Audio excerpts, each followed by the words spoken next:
Good afternoon, everybody. Welcome back to FPL Double Pivot. Today, we're going to be talking game week 26 so far and the pivot preview. Usually, we do a game week so far, and this is what we're going to do. We're going to be talking about game week 26. We're going to talk about game week 27 and maybe some plans. Triple captain Gabriel, has it paid off or is it too early to say? We're going to be doing some of the bus teams. We'll be taking viewers Q&A. Then we're going to have a little look at my team. I'm going to chop it up and see what players that we want to bring in and we want to move out. And there's a guy that I've not really liked for the past 25 game weeks, but he might be coming in. He's a defender and he plays in a red top. So see if you can work that out by the time we get to game week 27. But yeah, let's dive straight into it. Listen, it's a good game week so far. Usually, I don't look at the game week, my ranking midweek. I think there's only one way from that, and it goes down, really, doesn't it? So that's why I never really look. But it's doing well so far. It's not 81 points; it's 59 points, and yeah, it's going well so far. 68k to 40k, so we've moved just past the top 50k. And actually, thinking of it now, this is my best rank of the season so far, actually. But again, like I'm saying, by the end of the game week, it could probably go down. I did use my triple captainship, as you can see on there. And maybe should I use it? Should I not? I'm not sure. I thought the risk was a little bit too high. Gabriel, he gets points from everywhere. I mean, he got DEFCON, he can score, he can assist. He tends to more score and assist. And you can get in the bonus points very, very easily. I did say, I did feel, and I did say, actually, I was speaking to Kieran, the other half of Double Pivot, FPL Discomfort. If you don't follow him, go and follow him. Fantastic. He's having an even better season than me.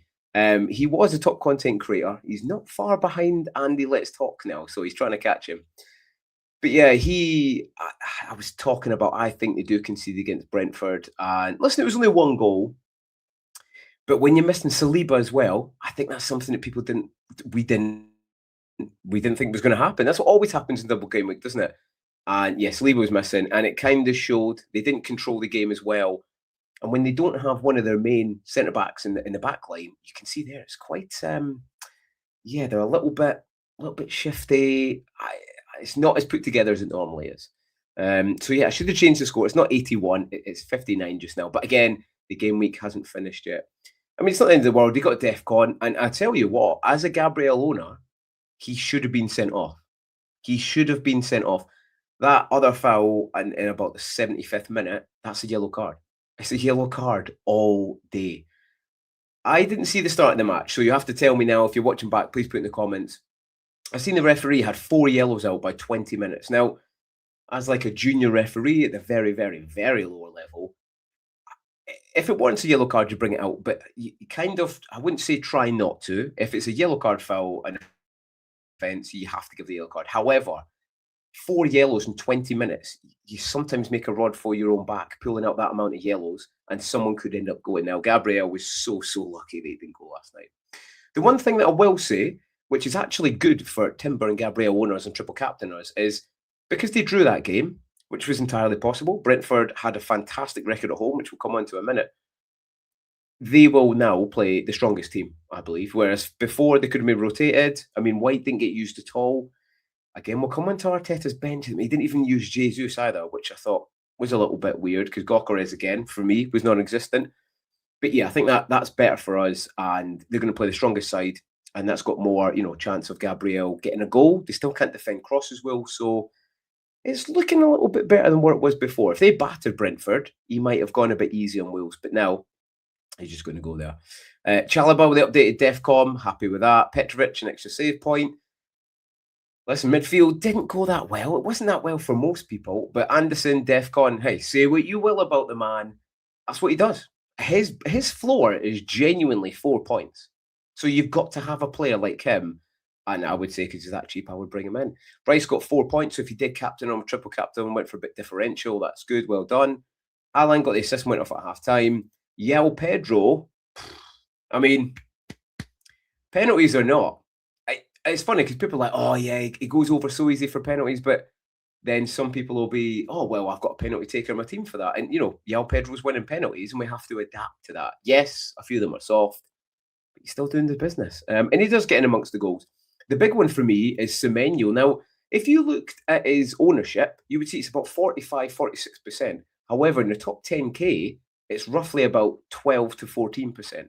So he's a huge differential for me. And usually I've looked in the Nightmares League, and I think maybe the top 6 or 7, they don't have him in there. So he's a huge differential. And I like the way he plays. He plays like a split striker with Haaland. And I like it. I mean, he's picking up more points if Haaland is injured. Marmoush will play, but then he'll still play up top with him as well. So he's a great option, and he just plays 90 minutes every single game. On the bench, I mean, that's what it's there for. The bench is the reason. Collins is an interesting one. I thought he would play, but it seems like he's fallen out of favour there. So if you do have Collins, I would maybe look to move. I mean, I've got the double up with Kelleher as well. So yeah, I would maybe look to move him on. I know he's cheap, but you could probably get someone else in there that's a little bit better. If you in the chat, just give a shout out. Sparta's in the chat. How you doing, mate? Andrew Barton, how you doing? Yeah, Andrew, I saw that your game week's in the mud. However, it's not over yet. Don't worry, there's still time. Jackie, how you doing? Good to see you in the chat. Not seen you for a wee while. Onions, as ever, Ledge. Geddy's in there. He says, we need a goal and clean sheet v Wolves. We did, like I was saying, okay, my first instinct was to use the triple captain further down the line. But as I looked at it more, near the end of the season, game week 36, there's a lot of rotation. But thinking now, you only need to choose one player. And actually, I would prefer to get a goal. If you get a goal from a player, it's going to be a good triple captaincy. Whereas if you put on a defender, you're worrying the whole entire match if he keeps his clean sheet. So if I could go back, would I change it? I don't know. It's too early to say. Let's see what he gets against Wolves. He could quite easily score against Wolves. So we'll have to see. Excuse me. We'll have to see before that. Yeah, Geddy's in there. Onions in there. All the legends are in there. What's Andrew saying? He's saying Ryan and Hell about the only ones doing anything for me. I mean, that's not bad, mate. Ryan done well. Hell got 9 points. I'm looking to move Hell on. So it's decent. Onion says Liverpool 33, Everton away, Fulham at home. Yeah, I mean, again, we don't know where they're going to drop in. But remember, you got your bench boost as well. So it's kind of when are we going to use it? It's a difficult one. But yeah, I would definitely now, if we could go back, we'll have to wait to the Wolves game. We'll have to wait to the Wolves game and see. Listen, last year I used my triple captaincy on Kevin De Bruyne. And in a double game week, he played 20 minutes and he got 1 point. So that's 3 points for a triple captain. So I'm already beating that. So that's good. Improving every year. That's what we do. But yeah, listen, it's going well. And yeah, the main thing is I'm having fun when I'm playing it as well. Like, don't get me wrong, the rank, you want a decent rank as well, but the points are so close. One good game week or one bad game week can push you up or boost you down. So honestly, don't take it too literal. Something I want to talk about actually, I put on X this morning, and it's this backlash for Arsenal. Now, I was speaking to Kieran the other day, and I'm not an Arsenal fan. I don't align to a club in the Premier League, but to me, they do get a little bit of harshly treated by the media. And this is the post I put up this morning, really. It was just adding some perspective that, listen, last night they drew away to Brentford. Okay, on the forefront, people might be like, that's a bad result. But if you see there, they've beaten Newcastle, Man United, and Liverpool at home. They took points off and they drew with Spurs, Chelsea, and now Arsenal. Man City only just beat them 1-0. So there's nothing bad about that at all. And people are trying to add that into, the title. Oh, no, you drew. You're still 4 points. Yeah, they're still 4 points ahead. But Brentford away now is a tough fixture. I do the fixture decoder. Obviously, we're doing this today instead because there's no games at the weekend. Next week, we'll be back. But Brentford isn't a green fixture anymore, especially away. It's a red fixture. So we have to adapt that and put that into our new game. Another key point is they were missing key starters, Saliba and Havertz. And listen, Havertz has been out for the majority of the season. When he played the other day, they just looked more balanced. They're still a great team, but they've got more attacking as well as that solid defence. Without him, it's not as put together, in my opinion. But listen, and again, Saliba, no one thought that Saliba would pull out. And that was definitely a factor last night. For me, if Saliba plays, it's hard to say. And look in hindsight, they probably don't concede, to be honest, if he plays. That goal that they scored that they conceded. You know, a little 4-0 in the box, and then it got knocked in. I think if Saliba plays it, paired up with Gabriel, it doesn't really happen. The other thing we've got to think of is look at the other teams around them, right? I've been saying this for probably close to 3 months now. There's no other team like Arsenal that are playing like them. And Arsenal are playing like champions. Okay, they're dropping points now and again, but when they do, City, Liverpool, Chelsea, Villa, they're all dropping points.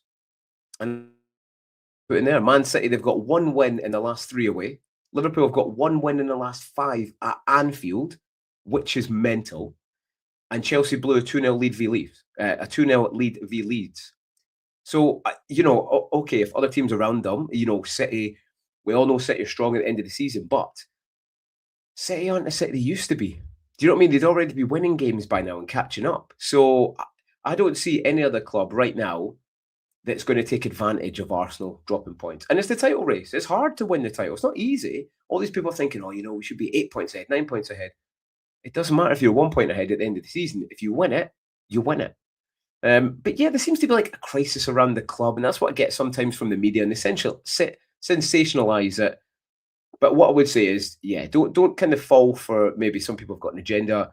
You can tell certain individuals on Talk Sport, namely a Man United fan, just has it out for Liverpool and Arsenal, and usually Chelsea. So they're a little bit biased. I like to think because I'm not aligned to a team, I'm a little bit more balanced. I've got a balanced view.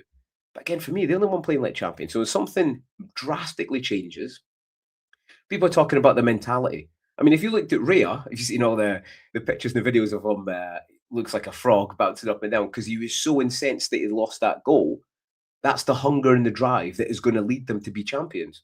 So I don't know what this mass panic is about. I heard a fan this morning again, Talksport and some other outlets saying, oh, he wants Arteta gone, even if we win the league this year. Like, I mean, come on now. Come on, let's not get ridiculous. End up with bloody Sean Dyche. But yeah, that's what I would say. Have a little look at all the factors around it and then make an informed decision. I wouldn't be panicking if I was an Arsenal fan. I still think they comfortably win it. And by comfortably, by the way, you know, 2 or 3 points, I would say is comfortably win it. Yeah, this is the game week so far. Obviously, got the last game week left. Chelsea Leeds, we kind of discussed that. I mean, 2-0 up, down to 2-2. I've got Chalobah. You know, the defence, it isn't that good. He's done well. He's got DEFCON. He's got a few 8 and 9 points in there. But I think now is the time to move him on and keep tuned because I'm about to. I'm not going to live do a transfer, but I'm going to show you who I'm thinking of bringing in, and it's someone who've been slating for a little while. So have a little look. Geddy, yeah, I support Geddy in this. He says Arteta out. Enough is enough. Yeah, and as Geddy, you know, he's a Man United fan, but he's balanced. That's what I like about Geddy. He is balanced, and he tells the truth. So, yeah, obviously, they want them out. Onion says, if they want to be champions, they should be beating Brentford. I get that. But Brentford this season, they've been really good, especially at home. They've been fantastic. I mean, they're just outside the European places. So, yeah, I think, listen, they're not going to win every single game into the end of the league, and neither are the clubs. And that's the main thing. Andrew says, to be fair, thought Brentford would score and Gabriel was lucky to get 3 points. He was, mate. He was. And I did stop short. Like I was saying, I did have just normal captaincy. I changed to triple captain just because the risk was too high. The good thing about it is it's the lesser used chip in terms of least important. You know, triple captain, okay, if you don't get me wrong, if you get a 15-pointer, you still missed out on 15 points. But then if you factor in your captaincy, say it's roughly 5 points. So, you know, a mean is probably 5 points, maybe 10 points max that you're going to lose out. It's not the end of the world. So people that are worried about Wolves, listen, you can't do anything about it now. What I will say is because Brentford drew with them, they have to win the Wolves game and they have to be near perfect. And I think they will be. Everton, Bournemouth. Listen, Bournemouth, Everton, another red card, starting to chop them up. Bournemouth, good away. Ryan got another goal. People thought about bringing him in. He looks good. For me, I think I'll probably just wait a little bit longer. Spurs, Newcastle. Listen, I think Thomas Frank has had such a difficult job. And though he's been quite boring, especially at home, he's got a bad record. Look at the players they've got. Spurs do not have a good squad. They don't have a good squad. So regardless, you think, oh, we should be in the top 5, should be in the top 6. Look at the squad he's got. Then factor in injuries, the most in the league by any team, really, the key injuries. then factor in his captain coming off and gobbing off about the board and then getting sent off. I feel like he's genuinely had his both arms, both legs tied behind his back and blindfolded. He's had, I mean, he's been set up to fail. They've not brought anybody into the club as well. Kolo Muani on loan, brilliant. Tell, they had him on loan with the option to buy in the bottom. I just don't understand why, because he's shit. West Ham, Man United 1-1. I feel sorry for the guy cut his hair. Oh, sorry, he didn't cut his hair. He should have just cut it anyway, but I seen he was making a little bit of money on kicking stuff, and people were hating on him. But listen, hey, the guy should take advantage and make as much as he can. It's quite funny, I think, and it's a bit unfortunate that he didn't cut it because everybody thought that was the game. A rare blank from Bruno there. And Mbuemo actually beat Bruno, which is frustrating because there's a lot of Mbuemo and Bruno owners. But listen, it was a good finish by Sesko. Is he maybe one to look at? Maybe in the future. Just now, I'll probably not say so. Man City, listen, 3-0. It was a good result. Could have had more, but let's talk about. It seems like every single week, ladies and gents, I'm talking about VAR. Now, I've had probably a few set twos with some people that say, VAR is good. It's this, it's that. Look at that game, and you tell me why VAR missed that. How is that not a red card? How have they not sent the ref to go to the board and have a look? Because it's a red card. And I think what VAR has done is created referees that haven't got the minerals to make decisions. Quite often, I feel like the referee's seen something, but he's unsure. Unsure to the point of he doesn't want to make a decision one way or the other. So he leaves it knowing that if he's made a mistake, VAR will come in. And it's not good. They're still making mistakes. They're still missing stuff. So just get rid of it. That's what was happening before. Just get rid of it. Keep it for offsides, obviously, because that's good. But yeah, it's a bit ridiculous. For instance, are we going to get to the point of reviewing every single time a corner goes out or a throw-in? Because arguably now, the way that the game's played, they do long throw-ins or set pieces, corners, are very, very important. So if that was a corner and it wasn't actually a corner, it was given, should that be reviewed? That's the thing. Like, how far back do we go? For me, I would rather just go back to the referee, make a decision. If he makes an absolute howler, then he's made a howler. At least the referees, they own that and they improve. It's a bit of a joke.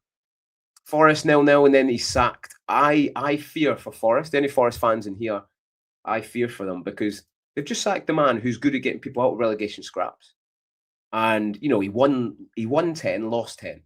Okay, it's not the worst record, it's not the best, but he had the highest win percentage of any Forest manager in the last 5, I think. So Marinakis, listen, he's done some good stuff bringing the club up from the Championship, and they got European football last year. They're genuinely in trouble. West Ham, they've got a little bit of fight, a little bit of buoyancy about them now. I think it could be Forest who go down. And if it is, it's going to be his fault. It is, because you keep changing so many managers. It's a bit of a joke, but that's another day. Talking about a joke, Palace Burnley. What went on there? Now, I feel for Munoz owners because even if he doesn't keep a clean sheet, which I thought was fairly likely, I thought Burnley, they do score quite often, he can get so many returns. He plays that high, he's a winger. But conceding 3 in 5 minutes, nobody's seen that coming. So any Palace defender owners, that's super unlucky because myself as a non-owner and anyone who doesn't can't say they weren't worried about not owning them because they were. And then obviously the game last night, which was 1-1. And Liverpool beating Sunderland 1-0. Now, Van Dijk, it's funny, that's his biggest score of the season. And actually, someone was saying that's his biggest score since 2020, which is mental. So all those people that held him, well done. I think if you even it out, though, over maybe the 10 game weeks that he didn't really get many points, I think it still evens out as a bit of a deficiency. But hey, you held him. And in this week, where it's 17 points, that's going to get you a green arrow. Just one player, really, with the majority, it's going to get you a green arrow. So if you've got him, if you held him, absolutely well done. Obviously, the game last night, and then we've got Wolves Arsenal next Thursday, which I'm going to be doing a little watch along. This is my team for next week. However, what I think we will do is still a little bit away, right? I know some people are chucking videos out because they have to, and there's sometimes, oh, sorry, you're right. onions on Wednesday. Yeah. I think sometimes, it's too early to say. A lot of the game week's over now, though, so we can start planning and look ahead. Talking of planning and looking ahead, I'm just going to show you my team. So this is my team up for game week 27. I'm just going to share the screen. Here we go. We're going to have a little look at my team. Like I was saying, it's doing well so far, which I'm happy with. It's good, but hey, you're only as good as your last game week. So the way I'm set up next week is actually pretty good. I've got a bit of a decision on my bench boost. I've got 0.4 in the bank, so not got the most, and I've only got one free transfer. I do feel like I need to start rolling. All right, I do. Especially with game week 31, I think wildcard's going to come up and I'm going to dead end my team from 31, and go into 32 with bench boost in mind. I want to use bench boost a little bit earlier than 35, 36. I used to typically keep, but then it always used to just players missed out, or I maybe missed that one player that everyone else had that I didn't. So I like to use it a little bit earlier. If you do use it later, I mean, it's not a bad idea. You're going to probably target the people like Wolves and Burnley, who they'll be down probably by game week 36, maybe even earlier than that. So they've not really got anything to play for. The morale's going to be down, and most players that probably not. I wouldn't say not too bothered. That's harsh, but that competitive edge might disappear a little bit. But in terms of the bench, it's looking good. I just don't know who I'm gonna choose for next week. I've got Petrovic and Kelleher. That's a difficult one. I'm probably going to go Kelleher. Brighton at home. Brighton have been finding it hard to score goals. They generally do score, but it could be another Brentford masterclass, especially at home. That could be good. So he's in there. And Gabriel and Timber, I've obviously like most. Collins isn't playing just now, so I'll probably go for the double up, but I don't think he plays. So he's going to be in the bench. He's a problem. He could change. Chalobah, 5.4, Burnley at home. I mean, I can't. Burnley do score, but I can't take out a player like Chalobah before that. Namely enough, they've actually brought Malang Sarr back, and they've got some players come back from injury, so he could get rotated. He could try him. I don't think he will. Rosinha likes him, so I can't see him. And then Mukiele as well. So that's a flat back four. So I'm going to play Mukiele, Chalobah, Gabriel, and Timber. And then in midfield, I've got Rice. Obviously, he stays. Rodgers at home to Leeds. He has been a wee bit unlucky. Villa weren't good last week at home, though. That's the thing. But listen, it's Rodgers. He's involved in everything. I've got Semenyo, who's going to play. I've got Fernandez. And then I've got Anderson. Funnily enough, the reason I put Anderson is I looked at the clubs that he play over the next three with Liverpool and Brighton, and he's already returned this season against them. Now, Forest, we don't know what they're going to do. So, I mean, Anderson could be on the bench for that. Liverpool at home, I know, and when you've got no manager, it's difficult. But we've got 10, 11 days before the next game. So I'll have to see how it develops. I mean, a 4-point floor, it's not the worst thing. You'll definitely get DEFCON against Liverpool, which is good.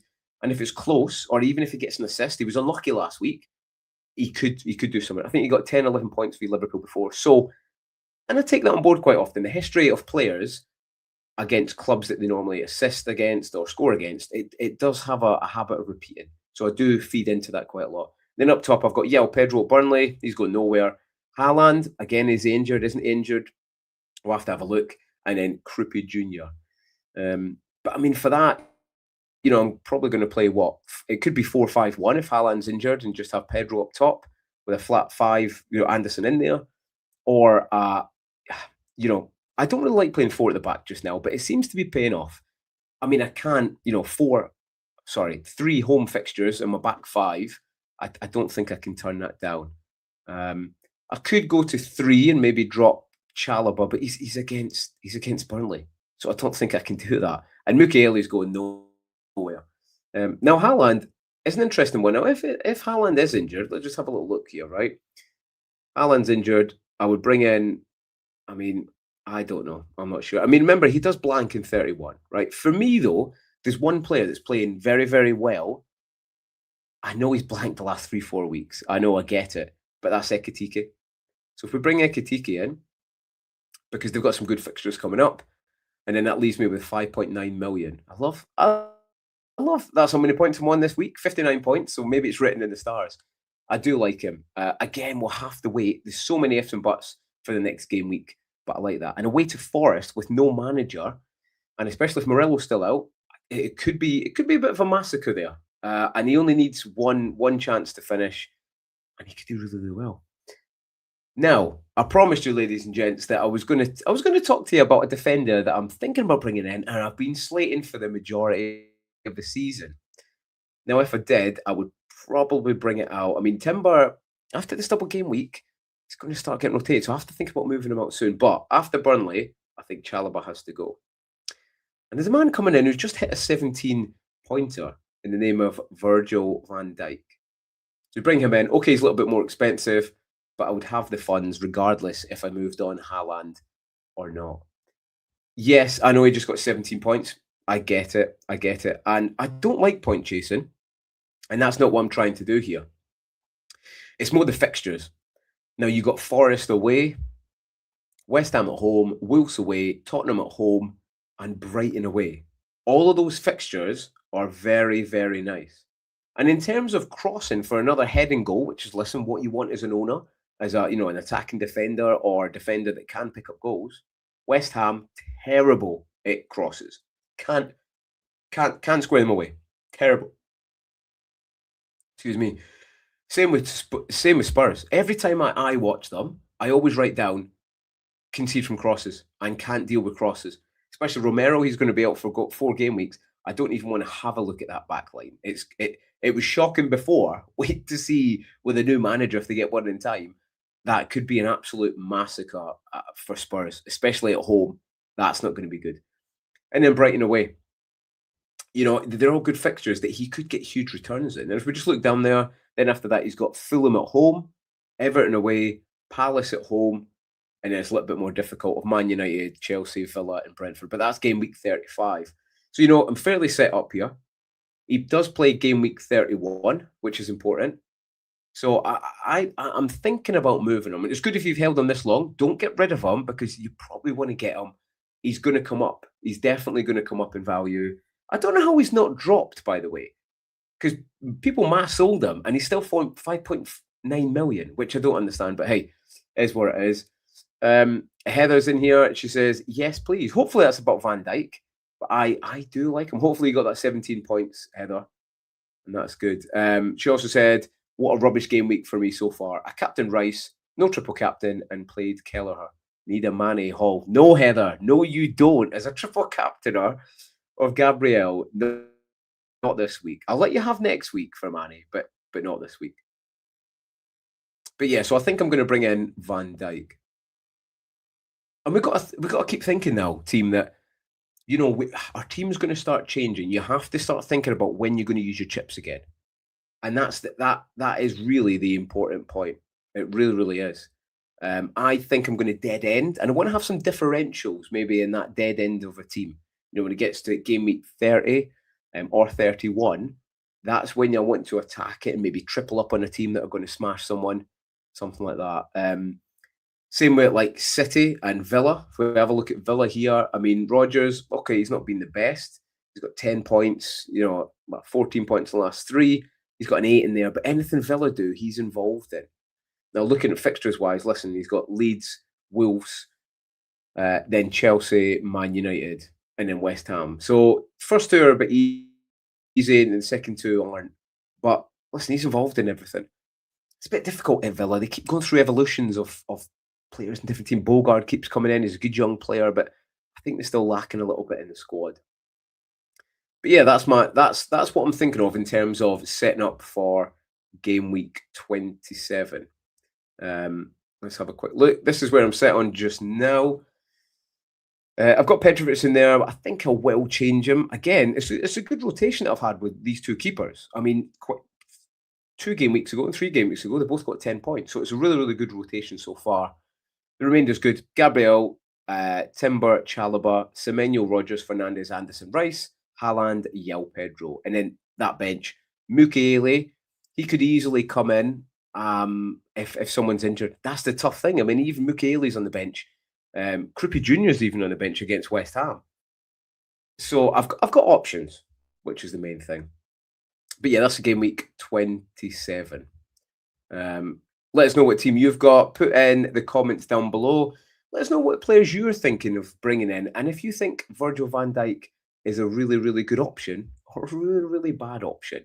But yeah, for now, that was game week 26 on the Pivot Preview. Thanks for everyone for joining this afternoon. And listen, FPL isn't on this weekend, so go out, enjoy the time off, enjoy not worrying about the red or the green arrows as much because we're still halfway through a game week. And put in the comments down below what you're going to do. I think on Saturday, might go out for the day, and then Sunday, I'm fancying a very, very big long run, maybe a 10-mile or something like that. Put in the comments down below what you're going to do. And then, yeah, share with it and see what you get. If not, have a great weekend. Hopefully, you get a green arrow. And we'll see you on Wednesday for a live stream of the Arsenal game. Thanks very much, guys and girls.